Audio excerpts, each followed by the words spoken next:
नमस्ते। कक्षा 7 निबंध हिंदी साहित्य का पर्वतीय स्थान की सैर। गर्मी की छुट्टियों में हमारा परिवार कहीं न कहीं सैर के लिए निकल जाता है। इस बार हमने सोचा कि किसी ठंडे पहाड़ी स्थान पर घूमने जाया जाए। काफ़ी सोच विचार के बाद हमने ये तय किया कि इस बार हम नैनीताल जाएंगे। हम दिल्ली से रेलगाड़ी द्वारा काठगोदाम पहुँचे। वहाँ से नैनीताल जाने वाली बस मिल गई। टिकट लेकर हम बस में बैठ गए।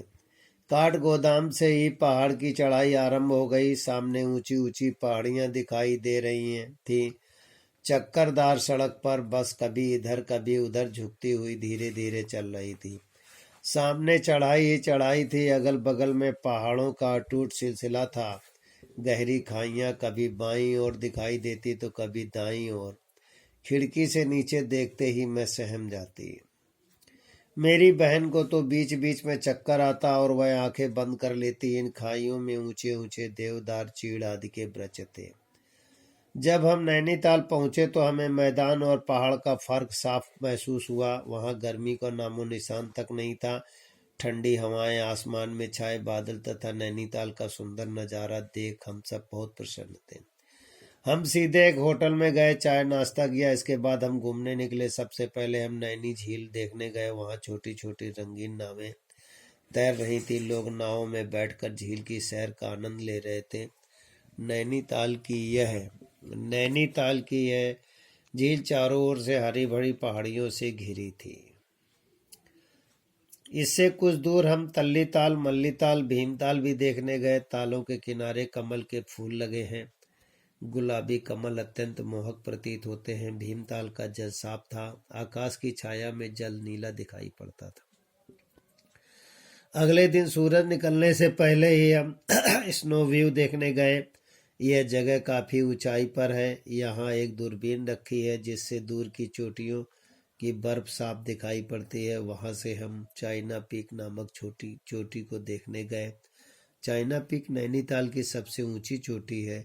इस चोटी पर लोग खच्चर और घोड़ों पर चढ़कर जाते हैं। शाम को हम लोग नैना देवी के मंदिर गए। यह मंदिर झील के किनारे है। इस मंदिर के बारे में यहाँ के लोगों की मान्यताएं हैं कि राजा दक्ष के यज्ञ में अपमानित होने पर सती ने हवन कुंड में अपने प्राण त्याग दिए थे। भगवान शिव इनका मृत शरीर उठाकर हिमालय पर्वत ले जा रहे थे। मार्ग में इसी स्थान पर सती की आंखें गिर गई। इसी कारण यहाँ नैना देवी का मंदिर बनाया गया। इसी के नाम पर ताल और शहर का नाम नैनी रखा गया। यहाँ से लौटते समय हम हनुमानगढ़ी गए। अगला है, दूसरा निबंध है देश का लक्ष्य।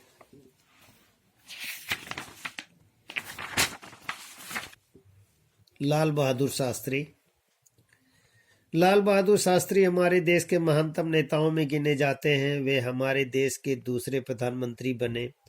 उनका जन्म 2 अक्टूबर 1904 को हुआ था। उनका परिवार बहुत ही साधारण था। उनके पिता का नाम शारदा प्रसाद श्रीवास्तव और माता का नाम राम दुलारी देवी था। उनके पिता शिक्षक थे। उनके पास धन दौलत नहीं थी, पर समाज में मान सम्मान था।